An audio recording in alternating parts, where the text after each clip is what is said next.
know of no more encouraging fact than the unquestionable ability of man to elevate his life by a conscious endeavor. Henry David Thoreau. Thank you so much, Robin. Affecting the quality of the day is something that a sense of humor can certainly do. Welcome to all of you to Gems from the Wisdom Traditions, a conversation circle. And that is our topic for today, sense of humor. And since our theme for this year is being truly human, I think one of the underlying questions behind this topic is, what does a sense of humor have to do with being truly human? And we have a dear friend and frequent presenter at GEMS, Dr. Maurice Bischoff, who's going to speak. And he is someone who has spoken on a number of topics.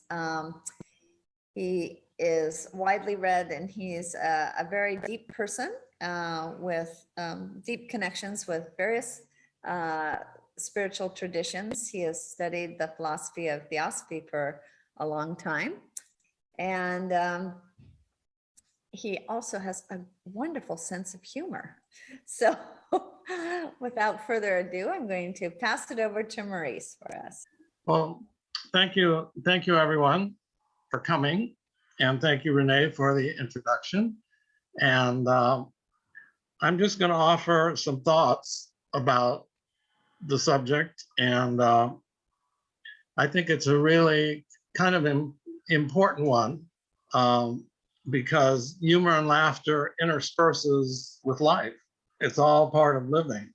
Now, it is true that as I grew up as a single child in a loving family, but neither I nor my parents ever told a joke, hardly, ever threw a party. Yes, we did have extended dinners for our extended family, and people were very nice to each other, and we're not puritanical or anything. It just naturally didn't happen.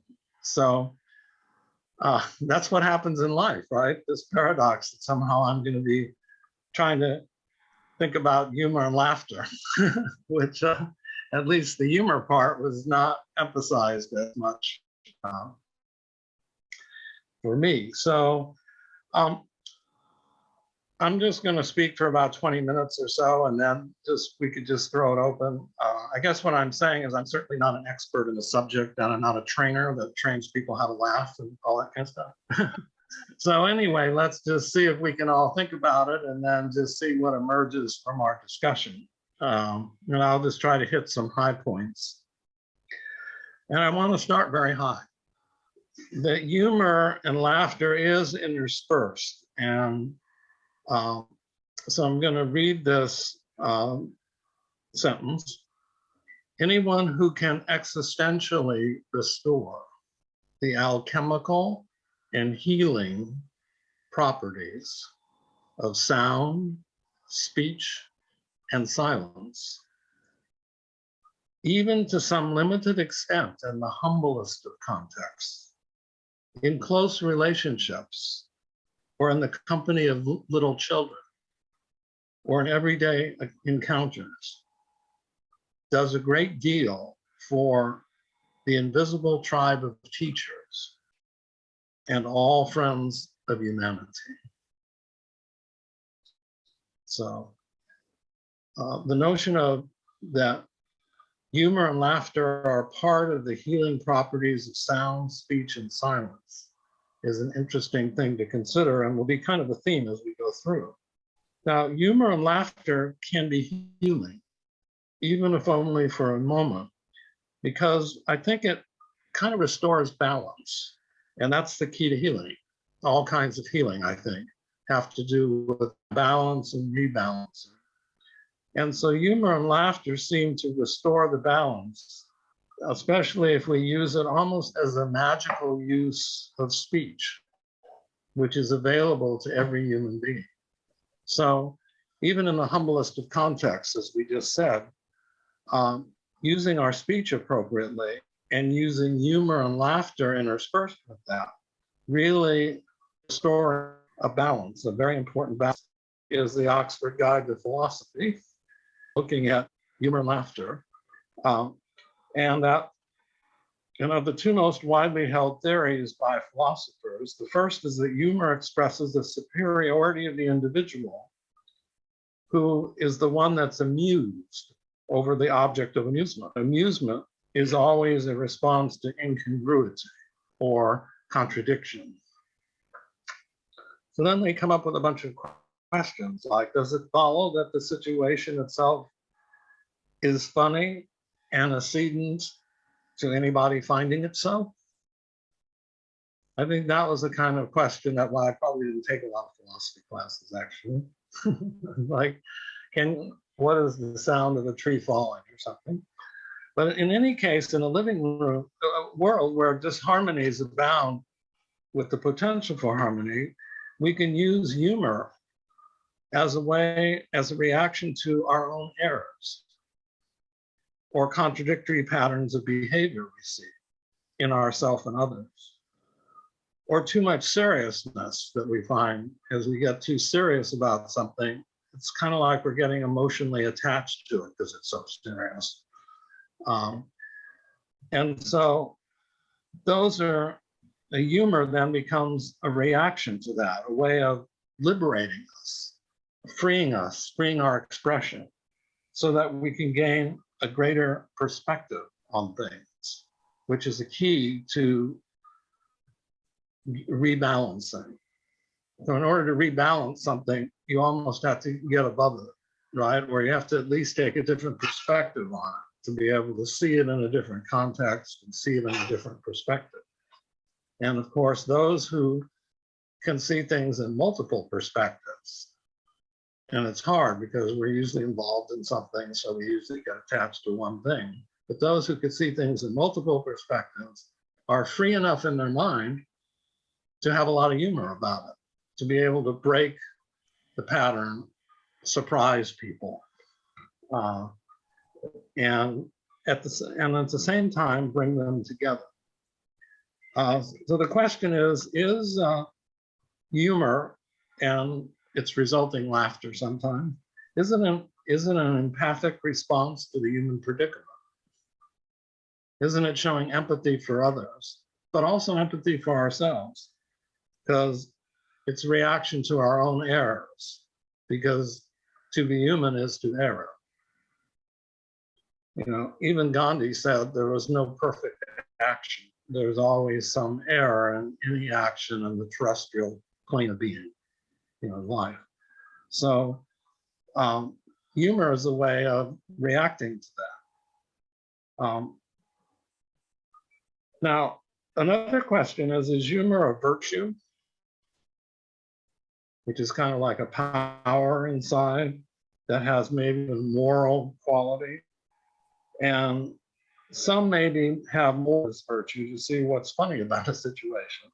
And is the absence of humor a defect in an otherwise good person? I've heard a lot of times when it comes to relationships or choosing relationship, that one of the criteria is, does the person have a sense of humor? So does the absence mean that they're not otherwise a good person? So these are just questions. And it's really kind of double-edged. Humor is on the edge, basically. It can be very edgy. Does the fact that a joke is racist or sexist mean that it is not really funny? Or it is merely a fault in us if we laugh at it? So these are kind of questions that, if you are a philosopher, those are the kinds of questions that I guess one thinks about. But certainly a joke can add to a different perspective. And I recall Gandhi, who at times could be stern, other times a saint, but many times actually had a great sense of humor. And in 1931 or thereabouts, he visited England in the wintertime. And it's, as you know, in London, it's really cold and rainy and dark and gloomy. And when he came, he wore a loincloth, a dhoti, basically, from India. And so the press asked him as he was going to meet the King of England, about the fact about how could you meet the King of England just wearing a loincloth, you know? And Gandhi said, well, I'm not worried because the King of England's wearing enough clothes for both of us. So that was his kind of wit about, because he's wearing the loincloth to represent all the people of India, the colonial subjected Indian people. And most of them were poor. And that's why he wore the loincloth in the first place, which they made themselves through indigenous industries. So now when we think of, I think, humor, we can look at what Aristotle said, and I think this would also, I think we see in a lot of spiritual traditions as well, that a person's not identical with a body, but yet does not exist without a body, which means there's kind of a higher spirituality involved for us. And most would claim we're spiritual beings having vestures, and some of them look like physical vestures, which are important in order to get around, in order to think, and all that kind of stuff. And we can use our vestures, and our vestures is expressing sound, speech, and silence. But we have to do it not just spiritually, so to speak. We have to do it in time. And we know that that's where comedians are really good, because when they're telling jokes, right, timing is important for humor. Timing is important for jokes. And like the stock market, everything is timing. And so timing presumes that somehow you know the pace or the harmony and disharmony, such that you don't right time when you want to let the silence work for you as a precursor to the speech. But this happens in a millisecond, just like that, right? Because it's coming from our our intuition. It's not coming from an outline or pattern or prearranged programmatic learning or something. It's just our natural intuition. That we just kind of know the timing of it. And so humor has a lot to do both with understanding contradictions and discontinuities, or observing one's errors and failures, all of that, or others' errors, and having the right time to tell oneself and to tell others, and to begin to laugh at it. You know, I have a lot of gurus, but one of the gurus I have actually works with Renee and I here in Santa Barbara, because every time there's a computer glitch, and the person's not a computer trained person, she's able to not only eventually fix things, but she laughs while I snarl and say, Jesus, I don't know what to do. And just, you know, I have all this important things on my mind. And why do I have to do this? She's kind of just laughing. And so she's one of my minor gurus. She's trying, I'm not a great student, but I'm trying to learn, you know. Because she's so great at laughing every time there's a computer glitch. So the right timing, and when there's a glitch in harmony or disharmony, there's kind of like an empty space that in a millisecond, a joke or something funny can really brighten the day up, or lift everyone up, or and lift the mood, the social atmosphere, if you will. Now, also in a millisecond comes wit. Now, wit is term by the dictionary, the capacity for inventive thought and quick understanding, keen intelligence, a quick and inventive way to create humor. And it's almost like behind true humor comes wit. And the person who really exemplifies this now on the world stage, of course, is now the former comedian turned Ukrainian president, President Zelensky, because he has such a fine, controllable mind, and at the same time has a kind of wit, and some of it's dry wit, but wit is really important. I mean, think about it. We don't want to get frightened out of our wits. We want to keep our wits about us. So the origin of wit actually goes back to our mind as a seat of consciousness. So wit really expresses humor and is the basis of humor, and it is a keen intelligence. But even though we have all this sense of humor, everything goes back to what our motive is in using silence, speech, humor, laughter. How do we use this? These are in us. These are powers or virtues within us. But what's our motive? What's coloring us? What's the color that comes through? Not just the words, not just the laughter. So what is back of our motivation to be humorous? Obviously, we can be harmful to a person, or maybe we're just goofing around for its own sake. Or maybe we're trying to call attention to ourselves by being funny, which is, but what is the motive involved? Is it a bit more self-centered or even selfish?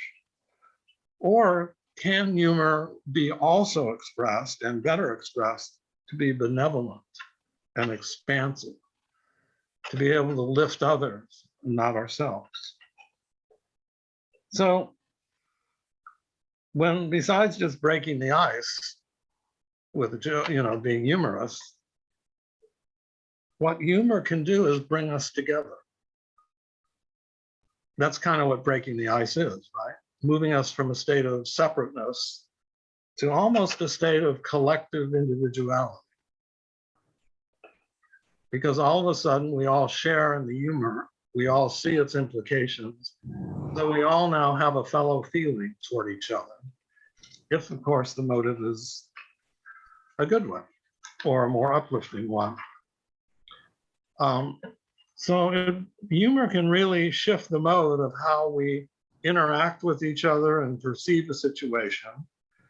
And as I mentioned before, it can be really healing if it's done with the right motive and the right tonality of speech. So harsh speech, even a harsh joke, if it means to really cut up somebody, that's not really what we're really talking about here. But if it's done with a motive and a tonality, which is funny, interesting, and can convey laughter if you can, because laughter everyone shares, and it's just one big and you can and you can really get it out, right? So humor is just very, very important because it allows us to detach ourselves from the ongoing stream and to kind of be above it all, or to gain a perspective that we have. And we can restore that balanced perspective. And it seems like balance, both spiritually, where there's really nothing between the spiritual and the physical, it's all kind of one life. It can restore the balance that we have between all the things we're doing. Lincoln was a master at going out with basically his political rivals. As you know, the book, The Team of Rivals, in the Civil War, all the people that could have ran against him for president, he said, "Come be my cabinet." come help be my advisors. Come to Washington, D.C. and help me. This is a big thing. We all have to be involved in this.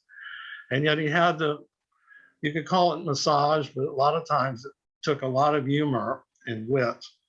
And because he grew up with a lot and somehow had that quality of wit, country wit, he was able to kind of really cool everyone out. And he would say things like, the Lord prefers common looking people. That is the reason he makes so many of them. You might say, my father taught me to work, but not to love it. I never did like to work, and I don't deny it.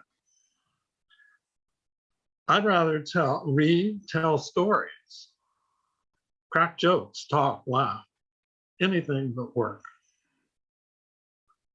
So anyway, he was always working on that kind of level. So I'd like to conclude with a real theme that some of us in Santa Barbara enjoy a lot, so we repeat it all the time. But I do anyway. But it kind of sets the stage for the Aquarian age we're in. That's the stage for walking, instead of walking backward and constricting ourselves, walking forward and expanding and including. And it's the poem by Edwin Markham. He drew a circle that shut me out. Heretic, rebel, a thing to flout. But love and I had the wit to win. We drew a larger circle that took him in. So some thoughts about humor, and now we welcome your thoughts on this subject.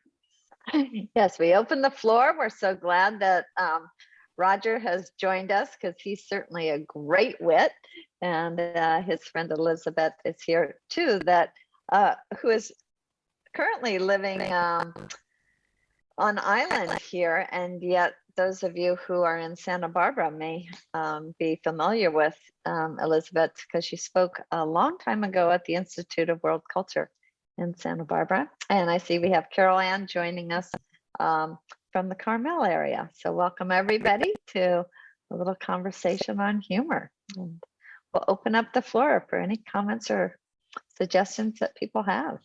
Roger, yay! I was just lowering my hand because it got raised accidentally as I was changing my name. I couldn't find the invitation to join the conference until now, so I missed everything I wanted to hear, because in my view, laughter is the key to life.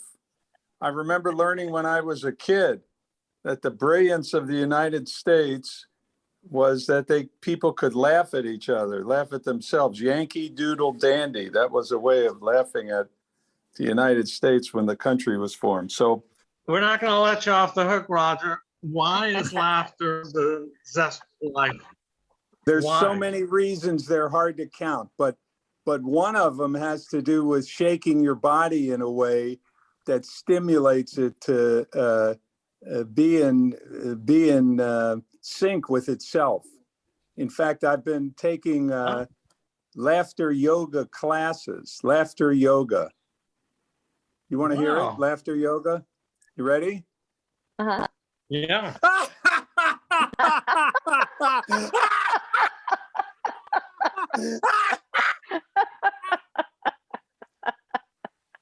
That was laughter yoga.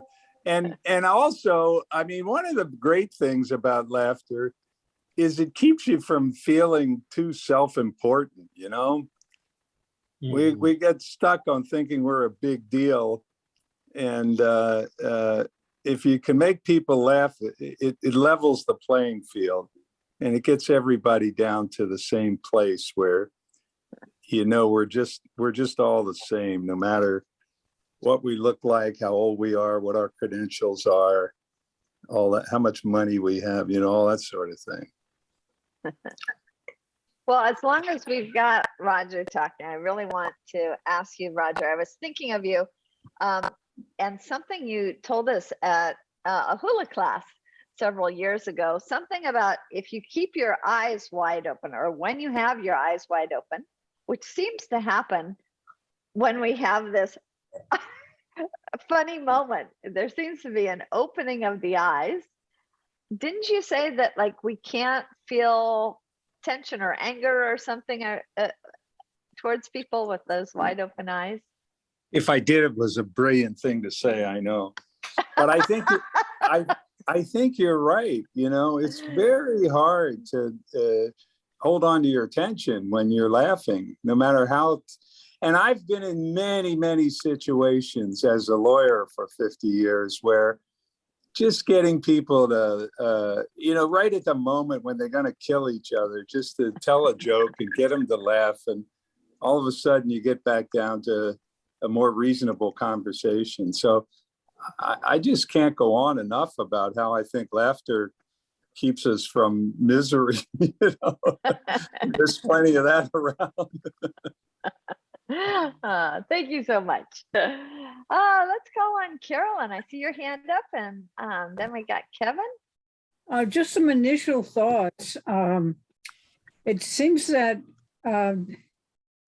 the ability to say something that produces laughter and kind of a coming together very much regards or requires detachment, that you're not all stuck on self-regarding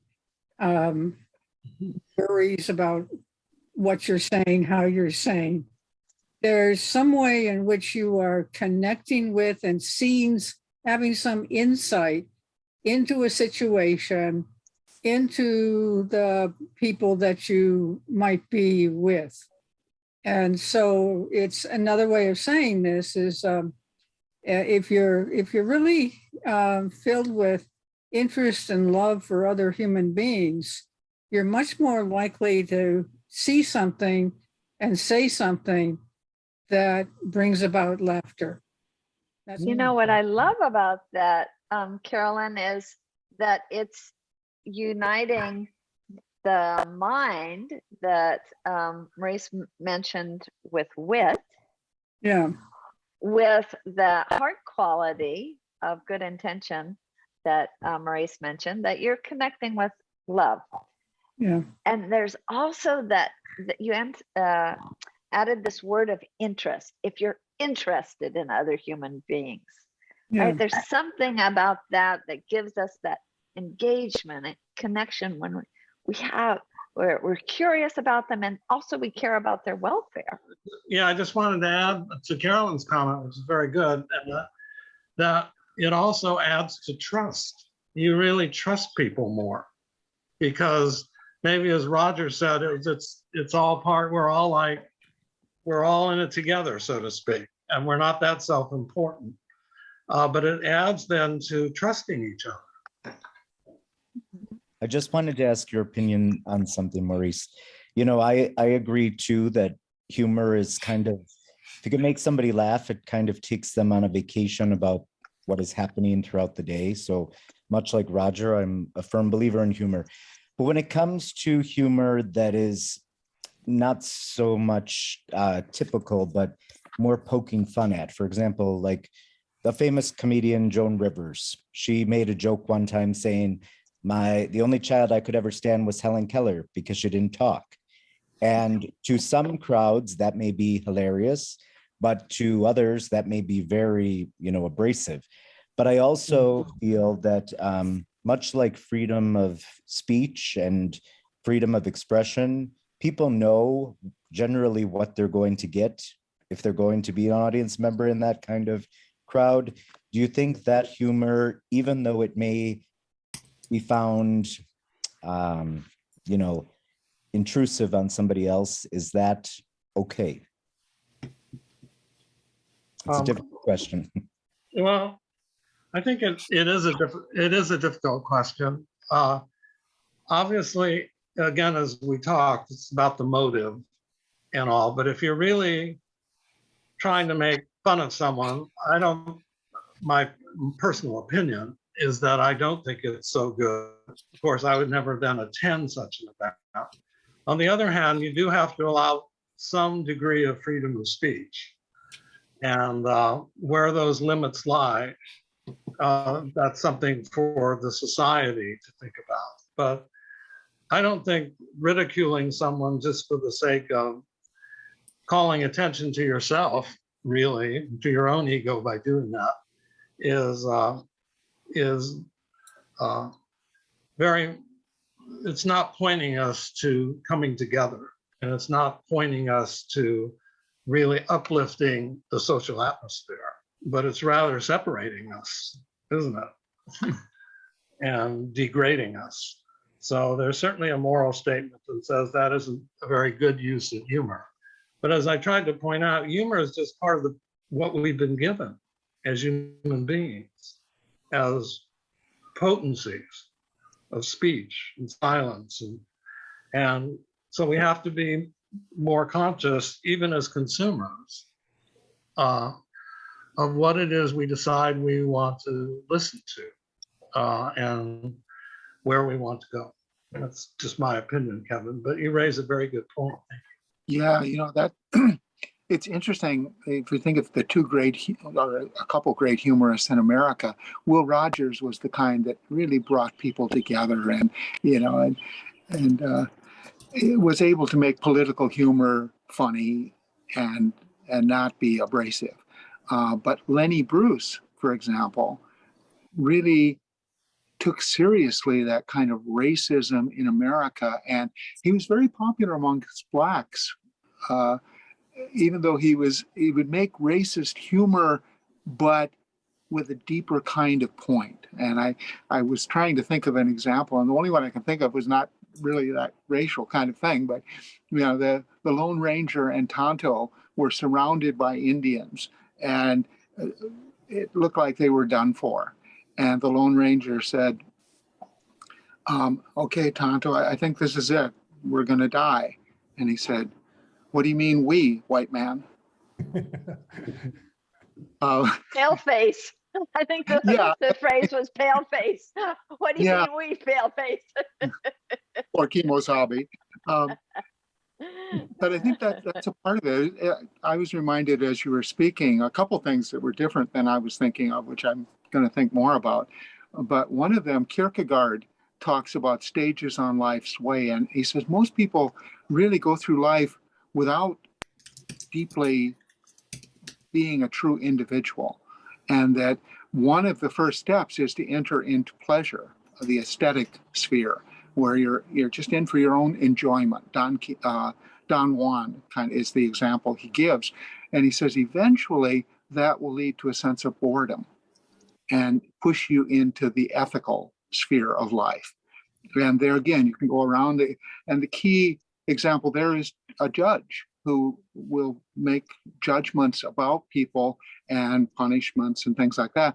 And there again, the existential crisis will come when you have a doubt that as a person, as a human being, I know enough to be able to judge another person. And the crisis is a sense of dread. And with that kind of attitude, you're pushed into what's called the religious sphere of life.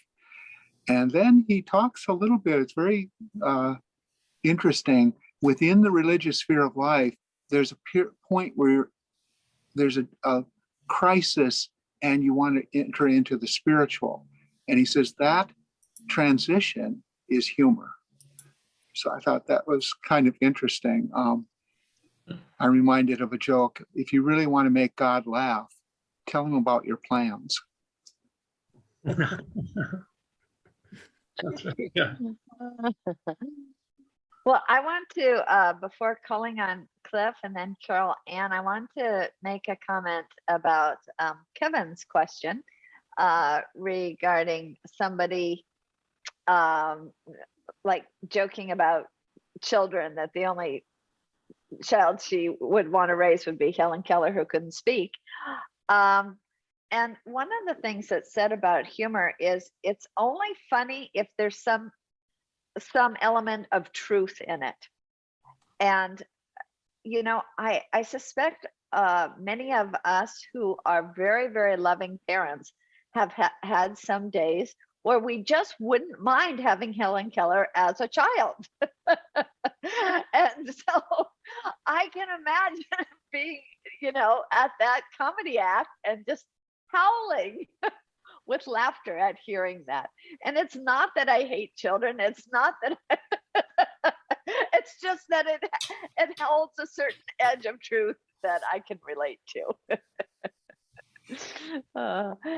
Cliff, it's you next. First, I'm just a little worried about Kevin. It looks like he has an arrow in his head there. Oh, it's a pencil. Oh, I'm sorry.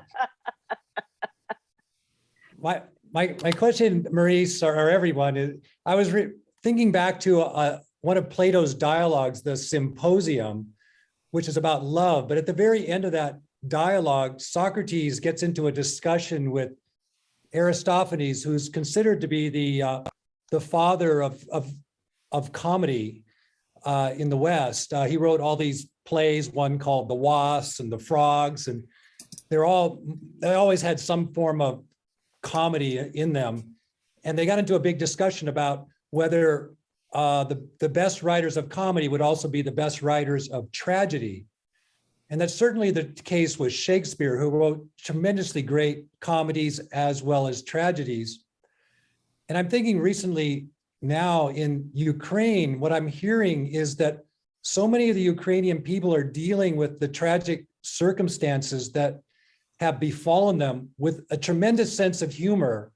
I've heard like these soldiers that were guarding a airport in Kyiv, that it was while it was getting bombed, just before it was getting bombed, the commander was cooking his group tea. And after the bombing stopped, he goes, well, does anyone want their cup of tea now? You know, as a joke. And I've heard a great deal of levity is how the Ukrainians in their, you know, in subway stations or wherever they're hiding underground are handling the suffering that has been inflicted upon them. And I was wondering, Maurice, what you might say about humor and how it can help us cope with hard times, difficulties, suffering, and how it can help us become more resilient and also, say, unified in a way. Like we were saying something about that as a community. Yeah, well, I'm no expert, but I do think that when people are together, not only is there irony, but there's also just unreality about the whole situation. It's like on one day everything's fine, and the next day you're fleeing your city with one suitcase. And the whole thing, it's not comical, it's tragic, but the whole thing breaks the context. It kind of breaks up all your thinking patterns, all your routines. And so what are you left with? Well, if you're still left with yourself, then it's possible, if you have a sense of humor about it, to try to gain some detachment, try to gain a little bit of perspective, try to gain a little sanity, because that's really what it is. Literally, it's an insane situation that you're put in over 24 hours, all of a sudden, boom, you know?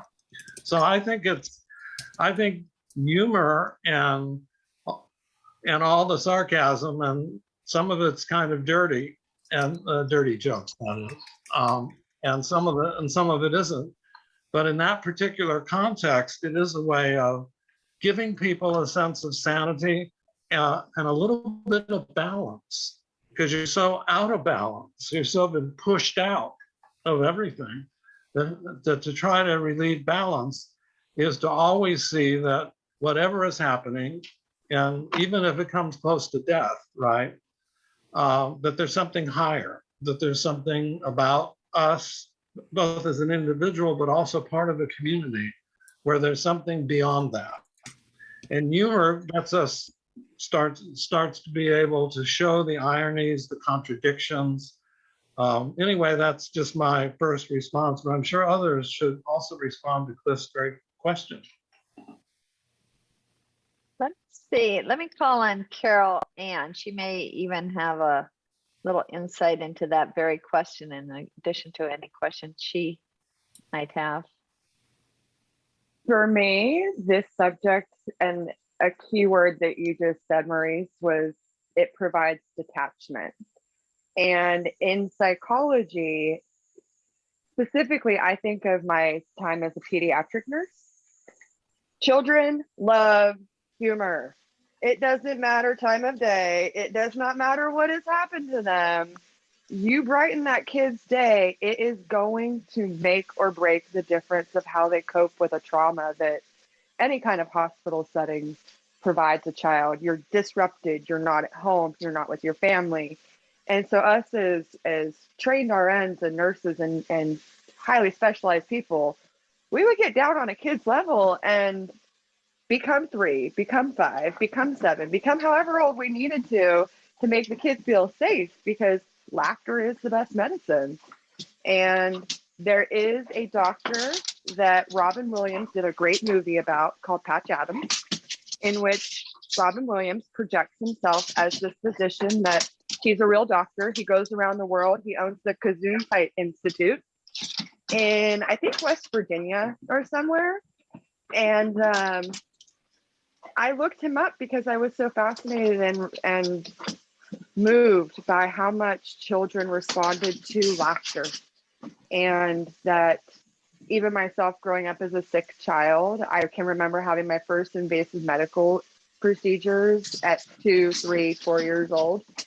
That the nurses and doctors that made me laugh are the ones I remember. And I'm 36, so it's been, 35 years for some of those folks. And yeah, so just, I love this topic. Thanks, guys. Thank you, Carol Ann. How about Robin? Yeah, I think just the comment that kept coming up for me, and we just got on the topic of children. As children, we are very easily able to share an imagination with one another. We're very easily able to pop into each other's worlds. And as we get older, we sort of, for whatever reason, lose that ability to pop into each other's worlds because we develop our own worlds, I guess, and develop our mind. And so we have meeting of the minds, but we don't always share an imagination anymore as grownups. And I think humor is that shorthand, that shortcut to share an imagination in the same way we did when we were kids. And I think that is exactly what you're talking about. Yeah. Yeah. Pariba, tell us what you're thinking. Hello. I was thinking when Rumi start to say something, he's very humorous also in his stories. Whenever he wants to reflect and push back in something that's impossible, so he kind of finds the situation, find humor in the situation. So for example, one of the stories he gave us, and I jokingly say this is a 800 years old jokes because it's old. He said that the old man in this story came to a barber shop and was all happy and joyous. And he said, I got a brand new young wife and I'm going to be married. And he doesn't have much hair on his head, but he had like 3 maybe hair left there. And he says, just sort those that are, get rid of the gray hairs. And Rumi says the barbershop had his finger in his mouth and looking at his head. And then he's cutting all 3, hairs and put it in front of him, all 3, and said, I have an emergency. Could you please sort yourself?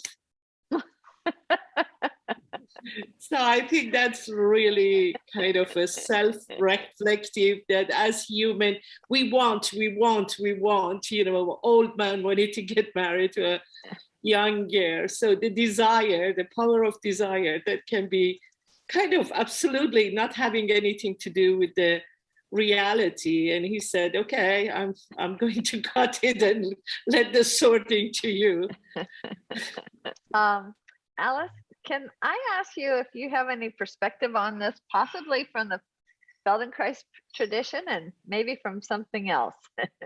Yeah, Feldenkrais also was a very strong proponent of using humor, and but what keeps coming up for me, especially since Kevin's question, is this sense of, Maurice, you spoke to the intention behind humor, because Feldenkrais could be very piercing and tough. And I think of growing up in a family where humor was often used to separate, not to unite, that there was this sort of, putting others down to kind of encourage our own sense of superiority or something like that, that I really didn't realize until one of my first boyfriends actually said, wow, that kind of hurts when you say things like that. I had no understanding of the sort of caustic nature of humor. And it's so complex, isn't it? That fine line between sort of clarifying something and bringing insight by disrupting with humor, but not causing harm, not creating more separation or more suffering with humor versus, really sort of, uniting. So I'm trying to think of good Feldenkrais humor story. I mean, he was always joking around about things appropriately and inappropriately, but that a setting that has a sense of safety. I mean, to learn, we have to have a sense of safety and levity and sort of okayness, and humor can often disrupt that over serious or over self-important focused state. So yeah. Yeah, I think that again, it's really also where the trust comes in. And if you really have a trusting context, then even if the humor is not so good, it may have a different meaning. So where I grew up working was a junkyard, and the people I worked with, and I was just a kid. I was the kid. But every four-letter word that was ever existent came out every day about each other. But yet at the same time, they had a lot of humor, calling each other all these ethnic names. And they just loved each other. They just loved each other. But it had to come out with what we would call today not politically correct words. And unfortunately, because that was coming from other sources too, they basically got into trouble, not with each other, but just in other aspects of life. So, so it is interesting, Alice, that a lot depends on how much you trust in that context and the meaning of the context. And then, because the meaning of the context signals to some extent what truth lies in the humor, as I think Renee pointed out very nicely. Thank you. Before I call on David, why don't we have Bob make a comment on this very topic? Well, with that comment, I remember a joke, and it's a particularly interesting joke to me, because if you tell it in a mixed audience of age, old people immediately get it and find it funny. Middle-aged people kind of get it. Young people have no idea where the humor is. So it's kind of a context joke. Okay, and the three ladies were together, and one of them said, "Oh, I'm going to get married." And he says, "Oh," they're all excited. And I say, "Well, who are you going to marry?" And I said, "Well, I'm going to marry Jack." And they get a kind of funny look. And I said, "You mean Jack, the guy that, he's not a very nice person. He's kind of a jerk. He's not very kind. Are you sure that's the person you want to marry?" And she says, "Well, yeah, that's true, but he can drive at night."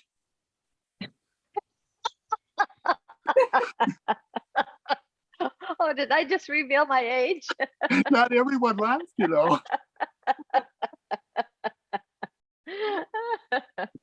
David, you can ask a question as long as you found that funny. No, you can ask a question anyway. Actually, well, thinking about Raj, I've been watching the John Adams series, and this last episode had a lot of Ben Franklin in it, and I think he is one of the wittiest people in history. One of his, reflecting on what Roger said, he said, "Trouble knocked at the door, but hearing laughter quickly ran away." I'm glad that Alice is here because she turned me on to this book, The Master and His Emissary, about left and right brain functions. And it's just kind of blowing my mind. And I was thinking about this in terms of wit, that the language comes from the left side of the brain, but really probably the humor comes more from this more inclusive side of the right brain. So I was going to redirect this more to Alice, who probably knows a lot more. I'm only through the introduction and already it's pretty exciting, but this notion, the book is about that. The left brain has been driving culture, and now we've kind of gone down this dark tunnel of the left brain taking over. How do this ties back to humor? I'm not really sure, but I think that Yeah, just very quickly, the left hemisphere is humorless. I mean, very sort of task-oriented, decontextualizing, all of the things that sort of drain what makes humor possible, and art and empathy and all of these things. We're sort of veering into the world of the left hemisphere that sort of reinforces itself by looking at the constructed world around us and confirms its own sort of rightness about how the world is. And absolutely, the balance of the hemispheres is required for humor, or to get a joke, to get metaphor, to get art, to get poetry, music. So it is perhaps the sense of that we've gotten so sensitive that political correctness has become so strong is because there is this sort of eroding of the capacity to see bigger picture. And well, it's very complicated, of course, and it's important. I mean, there are important things that are coming from recognizing appropriate uses of humor and not, but yeah, it's fascinating. And he does point out that, the very simplified like language is in the left hemisphere and intuition is in the right is way too simple, that language is, both hemispheres are involved. But this sort of way of seeing the world of the left hemisphere is becoming much more prevalent in the world than the balanced. We need both. Intellect needs to be in service to the whole, not the be all and end all. Yeah, it was Beautiful. Robin's comments and Carol Ann also talking about children, because I see now children, 4 years old, sitting with their iPads with very adult conversation, very left brain sort of analytical types. And I wonder if that's taking us further down the tunnel of being out of balance, because you said like the left brain is very self-reinforcing, and it's created a culture which then when people are coming from the right brain, we tend to question them. We think that metaphor is suspicious if it can't be explained in the left brain very articulate way. that is suspect, and yet probably the truth lies more with a little more of intuition and humor. Thank you. Mary. Just a quickie. I was thinking, I didn't hear anybody say that laughter is contagious. Because I've been watching one of my friends videotaped her granddaughter laughing, and it just, watching a baby laugh is so heartening and it lifts your spirits, but it's so contagious. Mahalo, Maurice. But yeah, along with what you're saying, Mary, I was thinking about a lot of the comments about children and laughter. It seems like we come into the world with a sense of humor. It's an innate and inherent in our nature. I was thinking recently of this FaceTime that we had with our 2-year-old granddaughter, and our grandkids call Renee Nene. And so as we were finishing up the FaceTime call, the 2-year-old girl said, "Good night, baby Nene."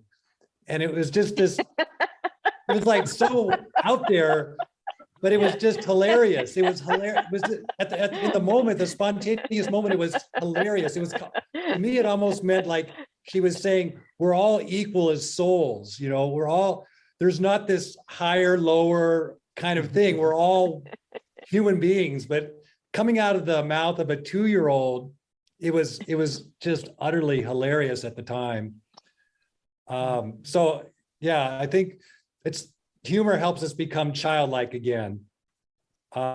Anyways, Maurice, on behalf of the circle of Gems from the Wisdom Traditions, I think all of us really want to thank you so much for your thoughts on this subject, your deep thoughts on it, and your buoyant sense of humor that we have gained from you for so many years. You've always been able to help us see the lighter side of life, and your sense of humor has always been a wonderful part of you. You're definitely maintained that childlike spirit as you grow, and so thank you so much for getting this conversation off to a wonderful start, and for everyone else who joined in on it. It was a very wonderful afternoon conversation. So thanks again, Maurice.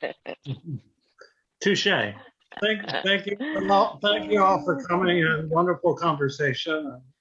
So many different interesting insights, that a lot to think about. So thank you so much. And thank you, Renee, for asking me to do this. So thank you all so much for coming. It's been a delight. Let me see if I can give you okay. I'm going to read from our Still and Moving Center Almanac. For those of you who might not know it, this is it. And I will read the quote for this Friday, March 25th. It's from Bugs Bunny. Don't take life too seriously. You'll never get out alive. Mahalo, everybody. Aloha. Bye, everybody. Thank you, everyone. Once again, Mahalo. aloha. Aloha.